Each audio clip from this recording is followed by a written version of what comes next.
Put that in your f***ing fart machines, you f***ing fart makers.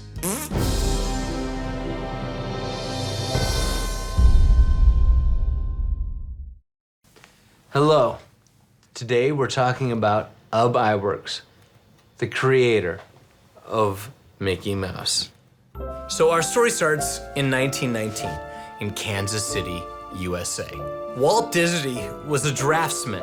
Ub Iwerks was an animator. Ub goes, hey Walt, what if we were to put a live action person into an animated frame? Yes, that's it. They create something called the Alice Comedies. But there's no money in it. Walt, though, is ambitious. He goes off to California and he goes to the head of Universal Animation, Charles Mintz. He was like, this is amazing. I can use this. But the quality has to be as good. Walt's like, Ub, get out here, ASAP. Yo, this is better than being in Kansas City, because Kansas City is like, you could like give me the deed to the city and I still wouldn't even stay there. He drives the 7 days to California. He takes these, oh no, let me back up. At this point, Ub came up with Oswald the Lucky Rabbit. So Oswald does great for Universal. And Walt goes to Charles Mintz and he says, listen, we are killing it. Time for you to pay us some more money. And Mintz looks at him and he laughs. He says, I'm gonna give you less money. And Mintz goes, I have signed all of your animators and I own Oswald. He's mine. Walt Disney vowed from that day, not only will I ever not own any character I create, I will never not own them. And he said to Ub, you with me? And Ub, yet again, left with Walt Disney. And Ub said to him, what are we doing, Walt? And Walt's like, we need a character, Ub. What do you got? What about a horse? Nope. What about a dog? Nope. What about a cat? No, man, we got enough cats. We got Felix the cat. There's a lot of cats out there. What else you got? What about a mouse? Walt's like, yeah, let's do that. But what happened next was all Ub Iwerks, okay? So Ub locked himself in the studio and he churns out 600 to 700 frames a day, unheard of. He did 2 months of animation in 2 weeks and he created a character, Mickey Mouse. He sat down and drew that cartoon, plain crazy. Walt loves it, but he goes, you know what? We need something bigger. And Ub was like, what if we could sync sound to it? What if we did our next cartoon where we could see the action happening in the time with the music? And Walt was like, yeah, let's do sync sound. So Steamboat Willie comes out and it blows audiences away. They went, I can see that mouse whistling. I can hear the mouse whistling. Oh my God, this mouse is whistling along with what his mouth is doing. This sync sound. There were standing ovations. Mickey Mouse became an icon overnight. He was referenced in movies and songs, and it creates Disney. Like this embellishes their minds to everybody. They know that this is like, the game has changed. With the added pressures of Mickey doing really well, Disney, he wanted to oversee every bit of production. Hey, you gotta meet this timing sheet and we gotta be here by then and productivity and blah. Now at a party in Hollywood, a little kid came up to Walt Disney. He's like, hey, Mr. Walt Disney, I love Mickey Mouse. Would you draw me a picture of it? Walt's like, sure, kid. I'll draw you a picture of Mickey Mouse. And he handed the paper to Ub Iwerks. And Ub goes, whoa, are you kidding me? This is, what? No, I'm out of here. Where was I? Ub and Oh, Walt Disney? And Ub starts iWorks animation. Crazy stuff happened in his cartoons. Girls' dresses would blow off and, animals would lose limbs. Like, it was anarchy. But the Hays Commission comes in. Those are the guys who were starting to put limitations on what you could and couldn't show. And they were like, this is not gonna fly anymore. So that was the end of iWorks animation. A friend of Ub's is working at Disney Studios still. He's like, Ub's out of work. You could use him. Walt agrees to have Ub for lunch. He says, Ub, I want you back. Please come work for me. And Ub looks at him and he says, Walt, I want to come back and work for you. But I will never work for you in animation. I want to work for you in photographic effects. And Walt is like, yeah, you're the guy for that. Come and do that for me. He was a rock star for Walt. He built stuff so they could do Mary Poppins, the penguin dance. He wins a technical Oscar for that. Ub Iwerks had his hand in every single ride at Disneyland, creating the special effects. And Ub died a Disney legend. So this is a real Disney ending. Or, as I like to think, this is an iWorks ending. Because he was the man. To Ub. What the kind of name's Ub? Hello, my name is Mark Pruksch, and today we are gonna talk about the Bone Wars. A lot of people know this. The first dinosaur wasn't discovered until the mid-19th century. This created kind of a new science. Two of the first paleontologists were Othniel Marsh and Edward Cope. Cope discovers this great discovery in New Jersey, not a place, New Jersey, the first dinosaur that's nearly complete. And so Marsh gets there and they tour around. Is like, hey Cope, you're a great guy, I love you, thank you so much, you're awesome.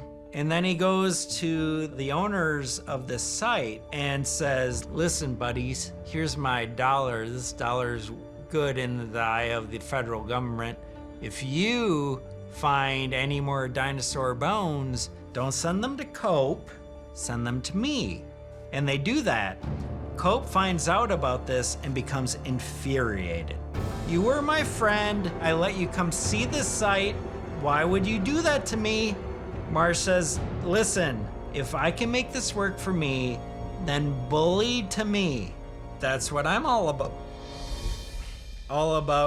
And so Cope then breaks into Marsh's sites and starts pillaging and stealing. Marsh finds out about this. F***ing livid. What the F? What do you think you're doing, Mr. Man? You're not, why would you? And Cope is like, listen, this is the game we're playing. I was here, I found these bones. Just because you're not here yet doesn't mean nothing to me.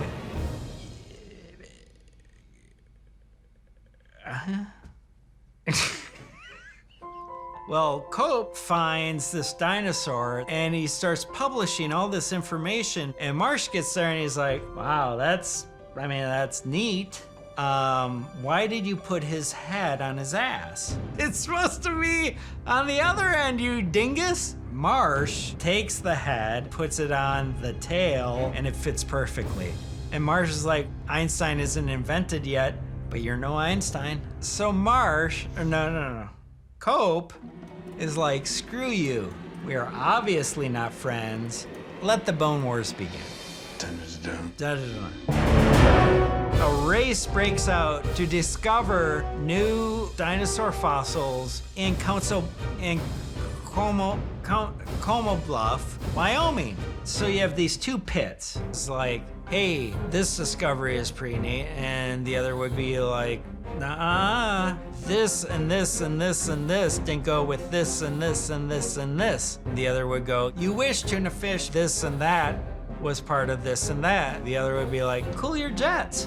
The two of them discovered over 140 species of dinosaurs. But they were like fighting, throwing dirt in each other's pits, sabotaging their own findings. Marsh would be like, don't let Cope get a hold of these, blow it up, just so Cope wouldn't find them. Cope was like, don't let Marsh get a hold of these, blow these up. This is insane. They even had a dirtball fight. These are two of the people that created paleontology. They're acting like spoiled little babies. Put diapers on them. Give them a nook. This went on then for 15 years. And Marsh becomes the head of US paleontology because he discovered the most bones and is like, all of the fossils collected by Cope belong to the USGS. That's all Cope had left. And Marsh was trying to take that shit away from him. Cope was like, screw you, I'm going to fight you on this. Cope, it turned out, had been collecting evidence that Marsh was sabotaging all this science this entire time. Back to New Jersey, to Como Bluffs. Cope gives the New York Herald all of these notes. I get delightful when I'm drunk. The New York Herald publicizes all this information and it ruins Marsh. I got it. Don't worry, guys. This war, the Bone Wars, established paleontology. But these two, they're children. Cope was like, you know what? I hate Marsh so much that when I die, I want my brain weighed and measured. I bet my brain is bigger than Othniel Marsh's. And so when he died, he had his brain cut out. And then Marsh was like, nah, I don't want to do that. Guys, let's eat. Let's enjoy a mouthful. A what? I want you. You want us to enjoy a what? I honestly especially want Camarado. Enjoy a mouthful. Hello, I'm Rachel Bloom, and today we're going to talk about the capture of Adolf Eichmann. So, Israel's established in 1948, and Israel's like, okay, we need our own CIA. And so they form the Mossad. And David Ben-Gurion, who's the prime minister, is like, I'm going to appoint you, Izar Harel, to be head of Mossad. And Izar Harel is like, awesome. We're gonna hunt down Nazi war criminals, because there are a lot of Nazis still like chilling. And the guy at the top of their list is Adolf Eichmann, who literally planned the Holocaust. So Izar Harel is like, let's nail this fucking motherfucker to the wall like a fucking moose who's been hunted. Meanwhile, Adolf Eichmann is living in Argentina, making like a new alias. He's like, what's an Argentinian sounding name? Oh, I know, Ricardo Clement. Good job, Adolf. I mean, Ricardo, wink. However, his kids who are there with him, they're like, well, I'm really attached to Eichmann. It's like in all my yearbooks, like I'm gonna keep it. So the Eichmann kids are f***ing stupid. Okay. So, in the 1950s, Eichmann's son, Klaus, starts dating this very nice girl, Sylvia. And she's like, Danny, I'm dating like the best guy. His name is Klaus Eichmann. And he's like, that's weird. My dog loves licking her My dog licks her vagina more than any dog. That's cool. Anyway, so Sylvia's father, Lothar Hermann, is like, Eichmann, where have I heard that name? And so Lothar tips off the Mossad. And he's like, my daughter's dating a guy named Klaus Eichmann. Like, this might be Adolf Eichmann. This might be the son of Adolf Eichmann. And the Mossad is like, we need to check this guy out. And so they send operatives to Argentina, all of whom are Holocaust survivors. And they're like, you need to take pictures of Eichmann to make sure this is Eichmann, so that we're not just like capturing some poor Argentinian dude. Smart. Okay, so, no! What are you looking for? My water went under the couch. I got you. Yeah. Thanks, friend. So they send a guy who just kind of walks up to him while he's gardening, and they're like, tell us how you garden. And he's like, well, and he like starts to explain gardening to them. And the whole time they have a suitcase that has like a spy camera in it. So they're like, and he's like, what's that sound? And they're like, nothing. So they send the pictures back to Israel, and the Mossad is like, dudes, this is Eichmann. Let's get him there. But Harel's like, whoa, Argentina's really bad about extraditing Nazis. They like don't give a shit for some reason. I don't know why. But they're just bad about it. And he tells Zvi Haroni, if we're gonna capture Adolf Eichmann, we're gonna have to like full on kidnap him, like a kid on a milk carton. We're gonna have to milk carton Adolf Eichmann. So the 4 operatives, they go to Argentina. It's weird to tell a story about Nazis and be so cozy. Anyway, they park a deserted car to lure Eichmann. And they're like, hey guys, so to distract ourselves, we need to come up with a group name. How about the Kidnapping Friends? And one of them's like, no, okay, if we're gonna come up with names, now's not the time to do it, but if we're going to, I think it should be called the Abduction Posse. And another one's like, no, listen, how about, I don't know, the Snatch Squad? And they're like, Snatch Squad! And just then, that's when Eichmann walks down the road. And they're like, our car's broken down. Psych, it's not! And they tackle Eichmann. They just like full on like bum rush Eichmann, and they get him in the car. And my dog continues to lick her own. I'll be dog. So they bring him to a safe house. And then they try to question him to make sure it's Adolf Eichmann living in Argentina. And Eichmann's like, hola, me llamo Ricardo Clement. Like he's pretending to be Argentinian. They're just like, clearly not, you are a pasty white German dude. And finally, he drops all the shit. And he's like, all right, I'm Adolf Eichmann. Can I get a glass of wine? And they're like, okay, there's a plane leaving from Buenos Aires to Israel. How do we sneak Eichmann onto this plane? So May 20th, 1960, they sedate Adolf Eichmann. They dress him up as an El Al flight attendant, which is the Israeli airline. And they literally like drag him to the airport. Like full on Weekend at Bernie's Zing, the orchestrator of like the worst thing that's ever happened in their lives. And just being like, oh, I'm tired, hello, I'm an El Al flight attendant. And they're literally carrying him like onto the plane. I mean, like the story's f***ing insane. So they get him in Israel and they put Eichmann on trial and he's convicted and he's hung outside of Tel Aviv. Wow. And the guys who captured him are like, look, far be it for we to celebrate death, but also, yeah. The Nazi. The Nazis, man. I'm alive. I'm 97.4 Ashkenaz. Hello, I'm Susie Barrett, and today we're talking about John Lennon and Yoko Ono, the first dreamers. Oh no. Oh, yes. Okay, our story begins in 1972 in the magical land of New York City. Greenwich Village, ha-cha-cha. Everybody hates Vietnam. Everybody's making a stink. And who's at the center of that stink? John Lennon and Yoko Ono.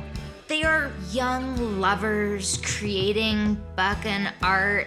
So John and Yoko have been here on a tourist visa. But suddenly, ba-boom! You've got denied. And they're like, what? And their lawyer is like, you guys have to get hooked up with Leon Wilds. He is the shit of immigration. And Leon Wilds comes to meet them. He's like, yeah, what do we got here? What's your case? And, you know, they're like, we want to stay. We want to keep making solo projects. You know, we scream into a telephone and play a baby backwards. And he's like, what?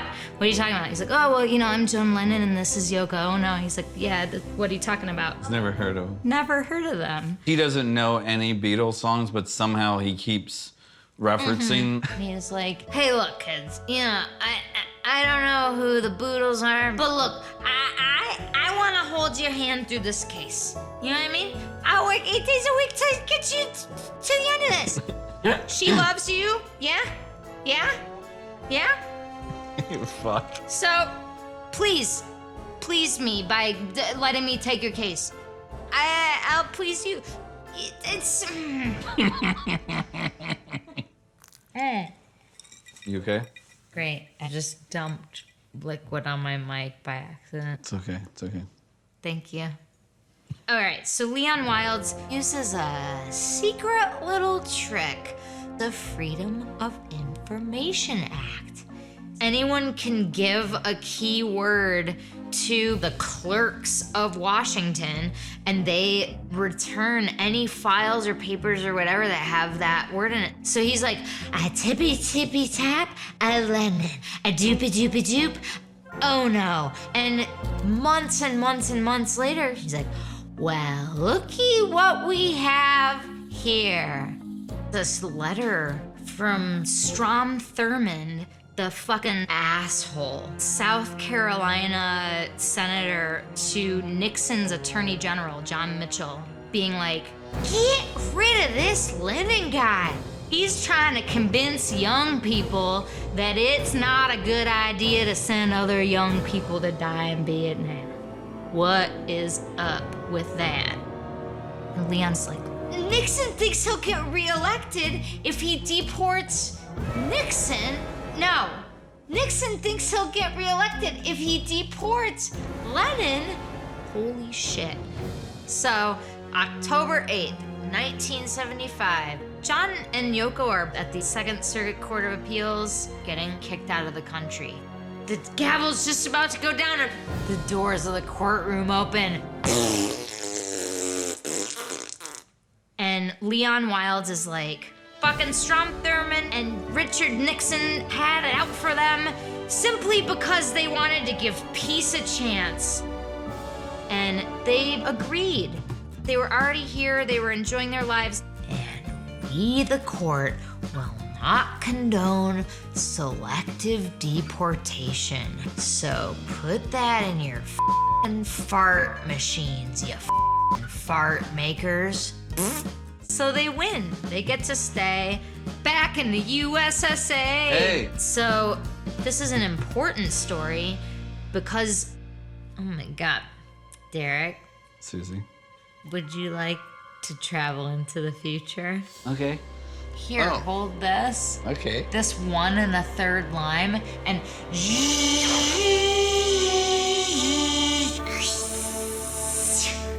suddenly, it's 37 years later, June 15th, 2012. Barack Obama makes the most amazing speech announcing DACA, the Deferred Action for Childhood Arrivals, saying, anyone who's here, who has been here, I don't care how you got here, you get to stay here. We want you here, we love you here, you're here. The end, by Barack Obama.